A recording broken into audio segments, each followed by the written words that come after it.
राधे राधे, हरे कृष्णा। आप सभी का दिन शुभ और मंगलमय हो।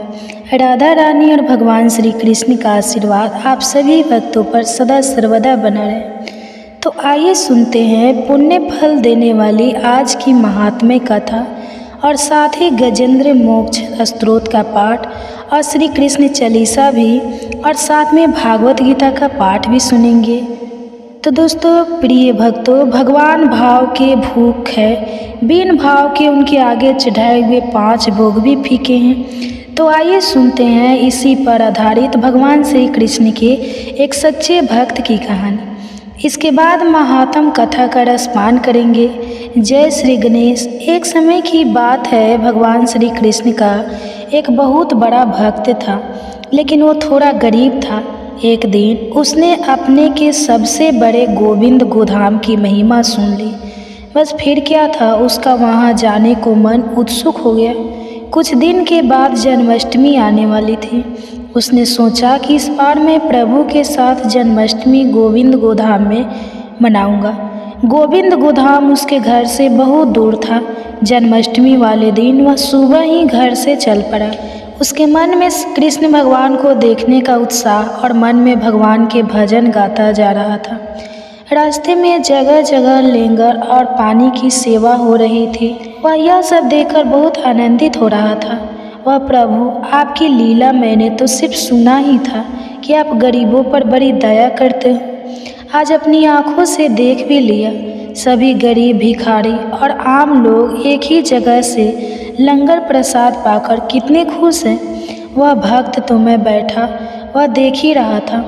उसने सबके देने पर भी कुछ नहीं लिया और उसने सोचा कि पहले मैं प्रभु के दर्शन करूंगा, उसके बाद ही कुछ खाऊंगा, क्योंकि आज तो वहाँ पर गरीबों के लिए बहुत प्रसाद का इंतजाम किया होगा।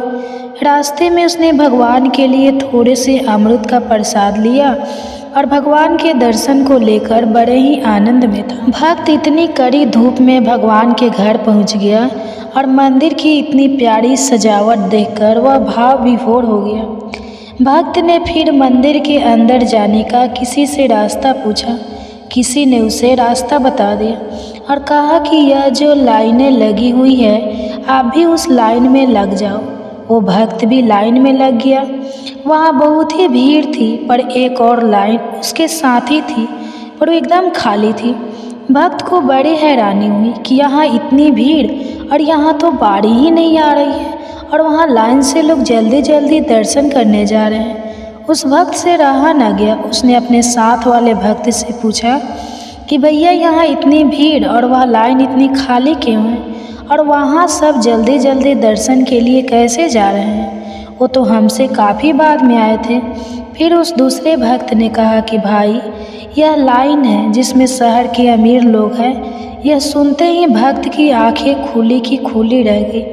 उसने मन में सोचा कि भगवान के दर पर क्या अमीर क्या गरीब, यहाँ तो सब समान होते हैं। कितनी देर भूखे प्यासे रहकर उस भक्त की बारी दरबार में आई और भगवान को वह दूर से देख रहा था और उनकी छवि को देखकर बहुत ही आनंदित हो रहा था, बहुत खुश हो रहा था। वह देख रहा था कि भगवान को तो सभी लोग यहाँ 5 भोग चढ़ा रहे हैं और वह अपने थोड़े से अमृत सभी से छुपा रहा था। जब दर्शन की बारी आई तो सेवादारों ने उसे ठीक से दर्शन भी नहीं करने दिए और जल्दी चलो कहने लगे। उसकी आंखें भर आई और उसने चुपके से अपने वो अमरूद वहाँ पर रख दिए और दरबार से बाहर चला गया। दरबार के बाहर ही लंगर प्रसाद लिखा हुआ था। भक्त को बड़ी भूख लगी थी। उसने सोचा कि अब प्रसाद ग्रहण कर लूँ। जैसे ही वे लंगर हॉल के गेट पर पहुँचा तो 2 दरबार गेट पर खड़े हुए थे। वहाँ उन्होंने उस भक्त को रोक लिया और उससे कहा कि पहले VIP पास दिखाओ, फिर अंदर जा सकोगे। भक्त ने कहा, ये VIP क्या होता है? मेरे पास तो ऐसा कुछ नहीं है। फिर उस दरबार ने कहा कि यहाँ जो अमीर लोग दान करते हैं उनको पास मिलता है और इस गेट से अंदर VIP ही जा सकते हैं और यहाँ लंगर सिर्फ वही खा सकते हैं। भक्त की आंखों में इतने आंसू आ गए और वह फूट फूट कर रोने लगा और भगवान से नाराज हो गया और अपने घर वापस जाने लगा। रास्ते में वह भगवान से मन ही मन में बात करता जा रहा था और उसने कहा कि हे प्रभु, आप भी अमीरों की तरह हो गए हो, आप भी बदल गए हो क्या प्रभु? मुझे तो आपसे यह उम्मीद बिल्कुल भी नहीं थी। और यही सब सोचते सोचते वह सारे रास्ते रोता रहा और घर पर पहुंचकर भी रोते रोते उसे नींद आ गई और वह सो गया। भक्त को भगवान ने नींद में दर्शन दिए और भक्त से कहा, हे मेरे प्यारे भक्त, तुम नाराज मत हो। भगवान ने कहा कि अमीर लोग तो सिर्फ मेरी मूर्ति के दर्शन करते हैं, अपने साक्षात दर्शन तो मैं तुम जैसे भक्तों को ही देता हूँ और मुझे 56 भोग से कुछ भी लेना देना नहीं है। मैं तो भक्त के भाव खाता हूँ और उनके आंसू पी लेता हूँ। हे भक्त, और यह देखो, मैं तुम्हारे भाव से चढ़ाए हुए अमृत खा रहा हूँ। यह सब देखकर भगवान के साक्षात दर्शन पाकर भक्त का सारा संदेह दूर हो गया और वह भोगनाथ के साक्षात दर्शन पाकर बड़ा खुश हुआ और उसके गोविंद गोधाम जाना सफल हुआ और भगवान को खुद उसके घर चलकर आना पड़ा। तो हे प्रिय भक्तों, भगवान भाव के भूखे हैं, बिना भाव के उनके आगे चढ़ाए हुए 5 भोग भी फीके हैं। एक बात का और ध्यान रखिएगा, जब भी प्रभु के धाम प्रभु के दर्शन के लिए जाए तो सच्चे दिल से लाइन में खड़े रहकर जब तक आपको दर्शन नहीं होते तब तक प्रभु का सच्चे दिल से ध्यान करते रहिए, तभी दर्शन सफल होंगे। जय श्री हरि विष्णु। हे प्रिय भक्तों, तो आइए आज की महात्म के कथा में आगे का वृतांत सुनते हैं। पिछले अध्याय में हमने जाना था कि पार्वती जी महादेव जी से पुत्र उत्पत्ति के लिए प्रार्थना करती है और शिव जी उन्हें पुण्य व्रत के लिए प्रेरित करते हैं। आइए अब सुनते हैं इस आगे का वृतांत, जिसमें भगवान शिव द्वारा पार्वती से पुण्य व्रत की सामग्री, विधि तथा फल का वर्णन किया गया है। ओम नमो नारायण। श्री नारायण जी कहते हैं कि हे नारद, पुण्य व्रत का विधान सुनकर पार्वती माता का मन प्रसन्न हो गया। उसके बाद उन्होंने व्रत की संपूर्ण विधि के विषय में प्रसन्न करना शुरू किया। पार्वती जी बोली कि हे नाथ, आप वेद वक्ताओं में श्रेष्ठ, करुणा के सागर तथा प्रात परम हैं। हे दीनबंधु, इस व्रत का सारा विधान मुझे बतलाइए। प्रभु, कौन कौन से द्रव्य और फल इस व्रत में उपयोगी होते हैं? इसका समय क्या है? किस नियम का पालन करना पड़ता है? इसमें आहार का क्या विधान है और इसका क्या फल होता है? यह सब मुझे विनम्र सेविका से वर्णन कीजिए। हे प्रभु, और साथ ही एक उत्तम पुरोहित पुष्प इकट्ठे करने के लिए, ब्राह्मण और सामग्री जुटाने के लिए वृत्तियों को भी नियुक्त कर दीजिए। इसके अतिरिक्त और जो भी है व्रत उपयोगी वस्तुएं हैं जिन्हें मैं नहीं जानती हूँ, वह सब भी इकट्ठा करवा दीजिए, क्योंकि स्त्रियों के लिए स्वामी ही सब कुछ प्रदान करने वाला होता है। स्त्रियों की 3 अवस्थाएं होती हैं, कुमार, युवा और वृद्ध अवस्था। पिता युवा अवस्था में, पति और वृद्धा अवस्था में पुत्र सभी तरह से पालन करने वाले होते हैं। हे प्राणनाथ, आप तो सर्वात्मक और सर्वज्ञ हैं, इसलिए आपने आत्मा की निर्वृत्ति का कारणभूत एवं श्रेष्ठ पुत्र मुझे प्रदान कीजिए। हे भगवान, यह तो मैंने अपनी जानकारी के अनुरूप आप जैसे महात्मा से निवेदन किया है। हे स्वामी, आप तो सबके अतिरिक्त अभिप्राय के ज्ञाता है और परम ज्ञानी हैं, भला मैं आपको क्या समझा सकती। ऐसा कहकर पार्वती जी ने प्रेम पूर्वक अपने पति देव के चरणों में माथा टेक दिया। तो महादेव शिव जी ने आगे क्या बताया, ये कल के आगे अध्याय में सुनेंगे। आप सुनिए भागवत गीता का पाठ। गीता के 6ठे अध्याय में भगवान शरीर और मन के निरंतर जागरूक रहने की आवश्यकता के बारे में बताते हैं। आत्म उद्धार ध्यान योग के उपाय, ध्यान योगी के लक्षण, मन की चंचलता का प्रशिक्षण और उसी मन को वश में करने के उपाय के बारे में भी बताते हैं। श्री कृष्ण अर्जुन से कहते हैं, जो मनुष्य कर्म के फल की इच्छा ना रखते हुए अपने नियत कर्तव्य और अपने कर्म को करता रहता है, जो कि उसे करना ही चाहिए, वही योगी है, वही सन्यासी है। वह सन्यासी नहीं है जो यज्ञ करना बंद करते हैं और कोई भी कर्म ना करे, लेकिन भारत तो अनुशासित कर्म ही सन्यास समझ और यह भी जान ले कि कोई भी व्यक्ति अपने स्वार्थ, अपनी सभी इच्छाओं और अपने कर्मों के फल को त्यागे बिना योगी नहीं बन सकता। जो मुनि योग तक पहुंचना चाहता है उसके लिए निष्काम कर्म को साधन बताया गया है। जब वो योग तक पहुंच जाता है तब वहाँ उस योग में टिके रहने चाहिए और वहाँ से आगे बढ़ने के लिए शांति और स्थिरता कुछ साधन बताया गया है। जब मनुष्य इंद्रियों के विषय में या कर्मों में लिप्त होकर उसमें नहीं उलझता और जब मैं अपनी सभी इच्छाओं को त्याग देता है तब कहा जाता है कि उसने योग को पा लिया है, तब हे योगी कहलाता है। मनुष्य को अपना उद्धार स्वयं ही करना चाहिए और उसे अपना उद्धार स्वयं ही करना होगा। वह मन के द्वारा अपने आप को ऊपर उठाए और अपने मन को कभी नीचे ना गिरने दे, क्योंकि मनुष्य का मन ही उसका शत्रु है और यही मन उसका मित्र भी है। जिसने भी अपने मन को जीत लिया है उसने अपने मन पर काबू पा लिया है, उसका मन ही उसका सबसे बड़ा मित्र बन गया है। लेकिन जो अपने मन को जीत नहीं पाया है उसका मन उसी के काबू में नहीं है, उसका अपना मन ही उसका सबसे बड़ा शत्रु है। जब मनुष्य अपने मन को जीत लेता है और मन जीतने पर जब उसे पूर्ण शांति मिलती है तो उसकी आत्मा सदा समाधि में ही सीमित रहती है। वही सर्दी और गर्मी में, मान और अपमान में, समुद्र दुख में, इन सभी स्थितियों में शांति रहता है। जिसकी आत्मा ज्ञान और विज्ञान अर्जित और अनुभूत यह दोनों प्रकार के ज्ञान से तृप्त हो गई है, जो स्थिर है और जिसने अपनी इंद्रियों को जीत लिया है, इसके लिए मिट्टी, पत्थर, हीरे, ज्वारत, सोना और चांदी एक जैसे हैं। इस समदर्शी मनुष्य को योग युक्त कहा जाता है, अर्थात से भगवान से जुड़ा हुआ कहा जाता है। जो व्यक्ति सभी के एक साधु रहता है, सभी को एक समान ही देखता है, उस व्यक्ति को अधिक श्रेष्ठ माना जाता है।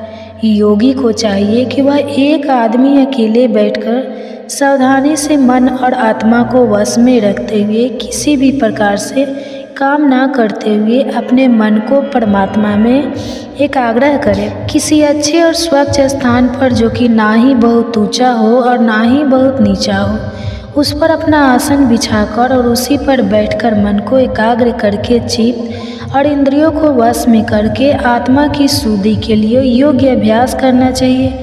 अपना शरीर, अपनी गर्दन और अपने सिर को सीधा उसमें रखते हुए बिना हिले डुले अन्य किसी भी दिशा में ना देखते हुए अवचेतन मन से भय रहित ब्रह्मचारी व्रत का पालन करते हुए स्वयं से अपने मन को मेरी ओर मोड़ ले और केवल मुझ में ही ध्यान लगाकर मुझे ही अपनी भक्ति का परम लक्ष्य बनाए। इस प्रकार जिस योगी ने अपने मन को वश में कर लिया है वह हमेशा योग में लगा रहता है, उस शांति और उस परम निर्वाण को पा लेता है। जो मेरे अंदर स्थित है, जो मेरे अंदर मौजूद है, वास्तव में योग उस व्यक्ति के लिए नहीं है जो कि बहुत ही अधिक खाता है और न ही उस व्यक्ति के लिए है जो बिल्कुल ही नहीं खाता। योग उसके लिए भी नहीं है जो बहुत अधिक होता है या बहुत अधिक जाता है। जिस व्यक्ति की आहार और विहार दोनों नियमित है, जिसकी सभी इच्छाएं और सभी चेष्टाएं है, इसका सोना उठना भी नियमित है, उस व्यक्ति में ऐसा अनुशासन आ जाता है जो उसके सभी दुखों का नाश कर देता है। जो व्यक्ति इस चित्र की सभी लालसा को मिटाकर अनुशासित होकर केवल आत्मा में स्थित रहता है, आत्मा की रीतिक जाता है, तब यह योग में लीन कहलाता है। जैसे बिना हवाले स्थान में रखते हुए दीपक किलो स्थिर रहती है, वैसे ही वह योगी भी स्थिर रहता है। जिसने अपने चित्त को वश में कर लिया है और जिसने मन के साथ आत्मा को भी योग द्वारा अनुशासन में रखने का अभ्यास कर लिया है, जब एक आग्रह द्वारा वश में किया हुआ चित्त शांत हो जाता है तब वह अपनी बुद्धि द्वारा परमात्मा रूपी अपनी आत्मा को देख पाता है और अपनी उसी आत्मा में ही वह आनंद लेता है। वह बुद्धि द्वारा मिलने वाले मन और इंद्रियों से भी परे उस परम आनंद को पा लेता है, जिसमें स्थित होकर जहाँ पहुंचकर वह सीख कभी सत्य से दूर नहीं होता, फिर कभी विचलित नहीं होता। वह दशा को पाकर वह समझता है कि इससे बड़ा और इससे बढ़कर मुझे और कुछ और नहीं मिल सकता और इसमें स्थित रहने पर वह बड़े से बड़े दुख से भी विचलित नहीं होता, पर बड़े से बड़े दुख से भी नहीं घबराता। उस दशा का नाम है योग। जो बंधन में दुख से बांधे रहते हैं, किलो वनों को काटना ही तो योग कहलाता है। इस योग का अभ्यास दृढ़ संकल्प के इरादे और शांत चित्त से ही किया जाना चाहिए। स्वार्थ भरे संकल्प से उत्पन्न अपनी सभी इच्छाओं को, अपनी पूरी कामनाओं को पूरी तरह त्याग कर सभी इंद्रियों को सभी ओर से मन द्वारा वश में करके अपनी धैर्य वाली बुद्धि से अपने आप को शांत करता जाए और अपने मन को अपनी आत्मा में स्थिर करके धीरे धीरे समाधि अवस्था में प्राप्त करे और अन्य किसी भी वस्तु का ध्यान न करे। चंचल और अस्थिर मन जिस चीज़ ओर भागने लगे उस और वहाँ अपने मन को काबू में करके और फिर केवल आत्मा के वश में वापस ले आए। सबसे बड़ा सुख उस योगी को मिलता है, इसका मन शांत है, इसके मन के कभी विकार निकल गए हैं, जो निष्पाप है, जो सभी पूर्व पाप कर्म से मुक्त हो गया है और जो परमात्मा के साथ एक हो गया है। इस प्रकार वह योगी जिसने अपने सभी पापों को दूर कर लिया है, जिसने आत्मा को सदा योग में लगाया हुआ है, और यह योगी सरलता से ब्रह्मा के स्पर्श से होने वाले परम में का अनुभव करता है। जो व्यक्ति योग नियुक्त हो गया है, जो सबको एक ही नज़र से देखता है, वह सभी प्राणियों में मुझ परमात्मा को निवास करते हुए और मुझ परमात्मा में सभी प्राणियों को निवास करते हुए देखता है। वह सबको और सब कुछ एक जैसा ही दिखता है। जो मुझे सब जगह, आप सब जगह मौजूद देखता है और जो सब वस्तुओं को मुझ में व्यापक, मुझ में ही मौजूद देखता है, उससे मैं कभी अलग नहीं होता और ना ही वह मुझसे कभी अलग होते हैं। जो योगी एक ही भाव में स्थिर होकर सभी प्राणियों के हृदय में मुझे यानी परमात्मा को मौजूद मानकर मेरी उपासना करता है, वह चाहे कितना भी कार्यशील क्यों ना हो, चाहे कितना भी काम क्यों ना करता हो, फिर भी वह मुझ में ही निवास करता है। जो व्यक्ति प्रत्येक वस्तुओं को अपने जैसा ही समझकर समान दृष्टि से देखकर वह सबको अपने जैसा ही समझता है, वह चाहे स्वयं सुख में हो या दुख में हो। जो दुख को समान भाव से देखता है, जो दुख को एक जैसा ही समझता है, वह पूर्ण योग समझा जाता है। श्री भगवान के यह वचन सुन अर्जुन से कहते हैं, 10 आपने जो मन की क्षमता वाला योग बताया है, मन की चंचलता के कारण मुझे उस पर अमल करना बहुत ही कठिन लगता है। वह यह मन तो बहुत ही चंचल है, यह बहुत ही तेज, बलवान और जटिल है। मुझे तो यह लगता है कि इस मन को वश में करना हवा को वश में करने के बाद यह बहुत अधिक कठिन है। श्री भगवान उत्तर देते हैं, तुम ठीक कह रहे हो, पर यह मन तो बड़ा ही चंचल है और इस चंचल मन को वश में करना बेहद कठिन है। फिर भी तू जान ले, यह लगातार अभ्यास और वैराग्य द्वारा इस मन को वश में किया जाना संभव है। मैं यह भी मानता हूँ कि इसके लिए योग को प्राप्त कर पाना बेहद कठिन है, जिसने अपने आप को संयत नहीं किया है।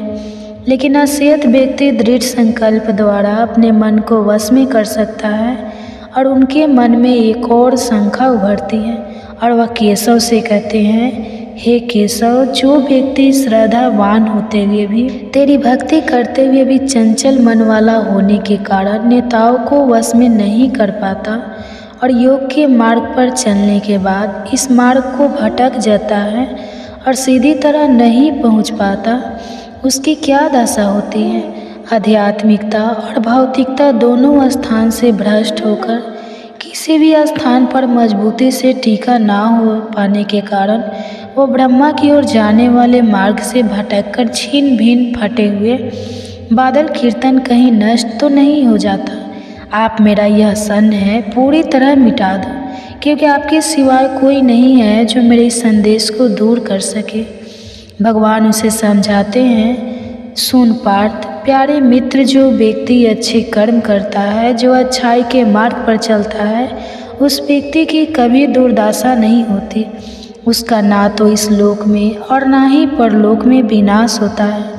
जो व्यक्ति योग के मार्ग से भटक जाता है वह पुण्य आत्माओं के लोक में जाता है और वहाँ कई वर्षों तक रहने के बाद वह फिर से सदाचारी लोगों के जन्म घर लेता है। ऐसा जन्म इस संसार में बहुत ही दुर्लभ है। वह अपने पूर्व जन्मों में विकसित किए हुए ब्रह्मा के हाथ जोड़ने की सभी देर संस्कारों को फिर प्राप्त कर लेता है और यहाँ के आरंभ फिर पूर्णता पाने के प्रयास में लग जाता है।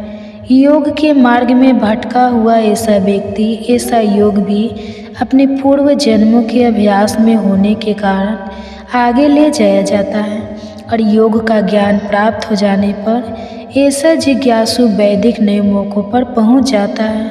लेकिन जो योगी सब पापों से शुद्ध होकर अपने आप को कठोर परिश्रम से पूर्ण बनाने का प्रयास करता है और वह अपने अनेक जन्मों के परिश्रमों से प्राप्त सिद्धि के कारण आगे ले जाया जाता है और अंत में वह सीधी और परम गति को ही पा लेता है। योगी तपस्वियों से बड़े हैं, वह ज्ञानियों से भी बड़े माने जाते हैं और वह सकाम कर्म करने वालों से भी बड़े हैं। इसलिए तू पार्थ योगी ही बन। सभी योगियों में भी मैं इस योगी को सबसे बड़ा योगी मानता हूँ, जो अपनी संपूर्ण आत्मा को मुझ पर पूरी तरह से समर्पित करके पूरी श्रद्धा और निष्ठा से मेरी उपासना करता है। इसी के साथ भगवत गीता अध्याय 6 खत्म होता है। बाकी के अध्याय भी आपको जल्दी चैनल पर देखने को मिलेंगे। इसके लिए चैनल को सब्सक्राइब जरूर करें ताकि अगले अध्याय आपसे कभी भी मिस ना हो। और याद काफ़ी समय बाद इस वीडियो को देख रहे हैं तो बाकी के अध्याय आपको हमारे चैनल के भागवत गीता प्लेलिस्ट में मिल जाएंगे और कमेंट्स में आपको हमारे द्वारा किया गया यह तंत्र कैसा लगा ज़रूर बताएं। तो मैं मिलूँगी आपको अगले अध्याय में।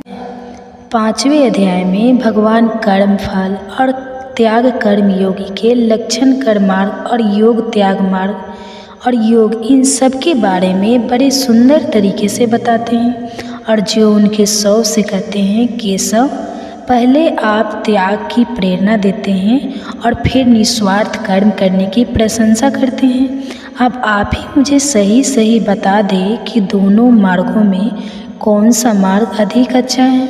भगवान बड़े ही सीधे तरीके से उत्तर देते हैं।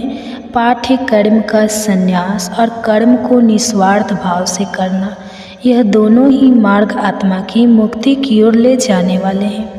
लेकिन इन दोनों मार्गों में से कर्म को त्यागने से कर्म को निस्वार्थ भाव से करना कहीं अधिक अच्छा है। जो व्यक्ति ना तो कर्म के फल की इच्छा करता है और ना ही कर्म के फल से ग्रहण करता है, यह समझना चाहिए कि उसमें सदा संन्यास की भावना भरी हुई है, क्योंकि सभी धंधों और सभी प्रकार की दोनों से मुक्ति होने के कारण वह संसार बंधन सरलता और आसानी से टूट जाता है। संन्यास और कर्म करने को अलग अलग यानी बताते हैं, बल्कि पंडित यह नहीं बताते तो कोई भी इनमें से किसी एक में भी अच्छी तरह से जुड़ जाता है।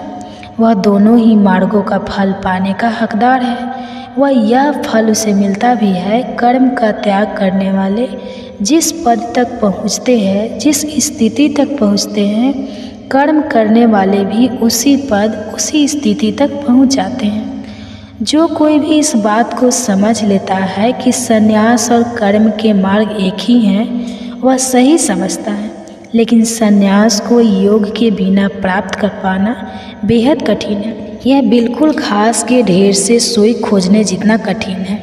जो मुनि योग में निष्ठापूर्वक लगा हुआ है वह शीघ्र ही ब्रह्मा को पा लेता है। कर्म करता हुआ कि वह मनुष्य कर्म में लिप्त नहीं होता, कर्म में नहीं उलझता, और जो कर्म के मार्ग में कुशल है उसकी आत्मा पवित्र है। जो अपनी आत्मा का स्वामी है, जिसने अपनी सभी इंद्रियों को जीत लिया है, जिसकी आत्मा सभी प्राणियों की आत्मा और परमात्मा बन गई है, जो मनुष्य भगवान के साथ एक हो गया है और जो सत्य की अच्छी तरह जानता है, वह अपने सभी इंद्रियों का और उन इंद्रियों के विषयों का प्रयोग करता हुआ, वह देखता हुआ, सुनता हुआ और सोता और चढ़ा हुआ चलता हुआ, स्वप्न देखता हुआ और सांस लेता हुआ सदा यह समझता है कि मैं खुद कुछ नहीं कर रहा हूँ। बोलते हुए, विसर्जन करते हुए, ग्रहण करते हुए, आंखें खोलते हुए और मूड़ते हुए वह यह समझता है कि केवल इंद्रियां ही इंद्रियों के विषय में लगी हुई है और मैं कुछ नहीं कर रहा हूँ। वास्तव में कर्म करने वाली प्रकृति ही है, वही सब कुछ करती है, हम कुछ नहीं करते। जो व्यक्ति लगा और आसक्ति को त्याग कर अपने कर्मों को ब्रह्म को समर्पित करके कर्म करता है, आप उसमें वैसे ही नहीं ठहरता जैसे पानी कमल के पत्ते पर नहीं ठहरता। योगी लोग आसक्ति को त्याग कर आत्मा की शुद्धि के लिए केवल शरीर, केवल मन थी या फिर केवल अपने इंद्रियों द्वारा एक कर्म करते हैं। योग में लगी हुई आत्मा कर्म के फल में आ सकती है, अर्थात लगाव को त्याग कर सदा ही रहने वाली शांति को प्राप्त करती है।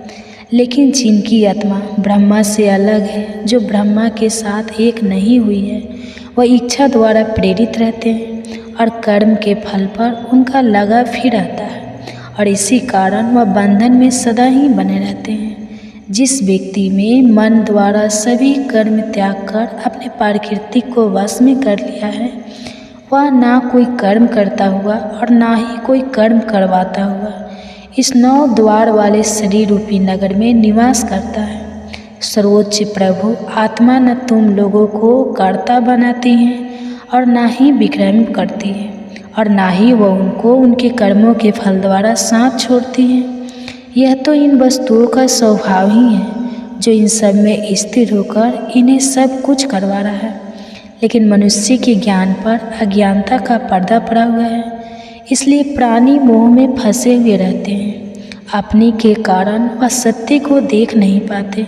लेकिन जिन लोगों ने ज्ञान द्वारा अपने मोह और अपने अज्ञान का पर्दा हटा दिया है, उनके लिए ज्ञान उनकी आत्मा को वैसे ही प्रकाशित कर देता है जैसे सूर्य सारे संसार को प्रकाशित कर देते हैं, जिससे सब कुछ साफ साफ दिखाई देने लगता है और तब वह सत्य को देख पाते हैं। उस ब्रह्मा का विचार करते हुए अपनी पूरी अंतर आत्मा को उसी की ओर प्रेरित करते हुए, उसे अपना संपूर्ण हृदय से बनाते हुए उसे अपनी भक्ति का एकमात्र लक्ष्य बताते हैं। वह उस दशा तक पहुंच जाते हैं जहां से उन्हें फिर वापस नहीं लौटना होता और ज्ञान द्वारा धुलकर उनके सारे पाप साफ हो जाते हैं, उनके सारे पाप मिट जाते हैं। पंडित लोग इस ज्ञान और इस ज्ञान से उत्पन्न होने के कारण संसार के सभी प्राणियों को, जिनमें उच्च और निम्न स्कूल वालों को, स्त्रियों और पुरुषों और पशु और पक्षियों को, सभी को एक ही नज़र से देखते हैं, सबको एक जैसा ही समझते हैं। जिस व्यक्ति का मन सामने अवस्था में स्थिर हो गया है, अपने इस पृथ्वी पर ही इसी जीवन काल में ही संसार जीत लिया है। परमात्मा वास्तु दोष रहित है, दोस्तों से मुक्त है और सबके समान है, इसलिए ऐसे व्यक्ति परमात्मा में स्थिर है। मनुष्य को चाहिए कि वह अच्छा होने पर या अच्छी वस्तु प्राप्त होने पर आनंद न मनाए और कुछ बुरा होने पर भी उसे दुखी नहीं होना चाहिए। जो मनुष्य इस प्रकार मुक्ति पाने पर मोहित हो जाता है, वही ब्रह्मा को जान लेने वाला है और आखिरकार वह ब्रह्मा विस्तृत हो जाता है, वह ब्रह्मा मिस जाता है। जब आत्मा बाहरी स्पर्शों, बाहरी व्यक्ति या बाहरी वस्तुओं के प्रभाव में आए बिना और मुझे बिना सुख भोग करती है, तभी वह मनुष्य जिसने अपने आप को परमात्मा के योग में लगाया हुआ है, वह ऐसे सुख का आनंद लेता है जो कि अनंत है। भौतिक पदार्थों के भोग से उत्पन्न होने वाले सुख नहीं कहलाते थे। दरअसल वह दूसरों के घर है, वह अस्थायी होते हैं और वह आते जाते रहते हैं। उनका आरंभ होता है और तभी होता है जैसे अस्थायी शिविरों में ज्ञानी को कभी आनंद नहीं मिलता, उसे तो सदा रहने वाले अक्षय सुख ही आनंद देते हैं। जो मनुष्य शरीर छोड़ने से पहले अपने जीवन काल में ही अपने अंदर उठने वाली इच्छा और क्रोध के उबाल को अपने वश में करने को सक्षम है, वही योगी है, वही सुखी है। जो मनुष्य अपने अंदर ही सुख पा लेता है, जो अपने अंदर ही आनंद पा लेता है और इसी प्रकार जो अपने अंदर ही ज्योति पा लेता है, वह योगी ब्रह्मा रूप हो जाता है और वह मोक्ष और परम गति को प्राप्त कर लेता है।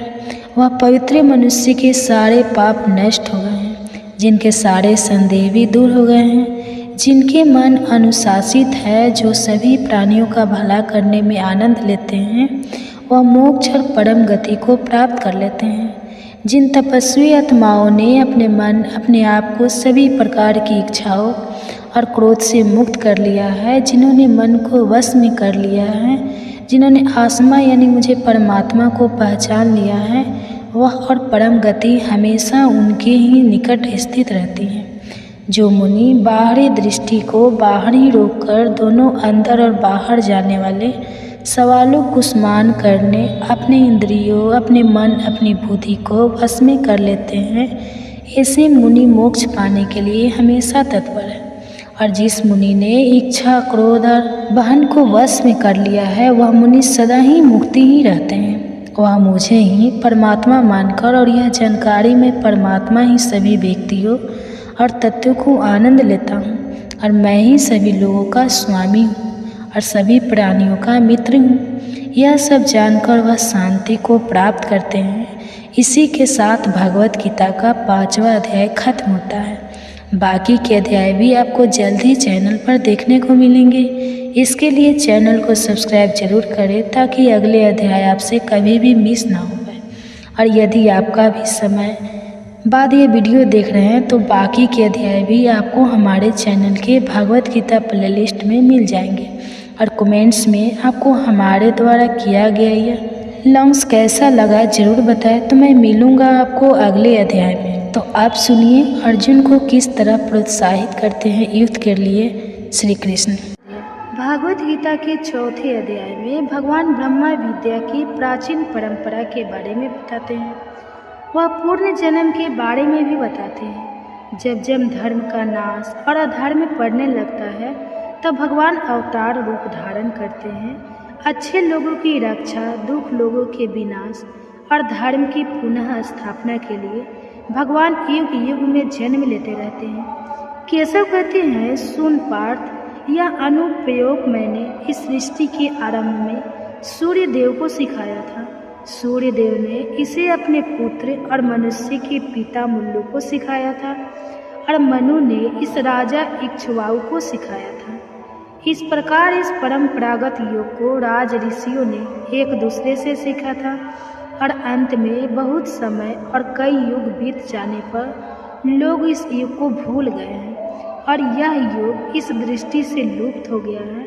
वही प्राचीन योग जो सबसे गहरा उस रहस्य है, वही तुझे मैंने आज बताया है, क्योंकि तू मेरा भक्त भी है और सखा भी है, और तू इस दिव्य में कुछ समझ सकता है।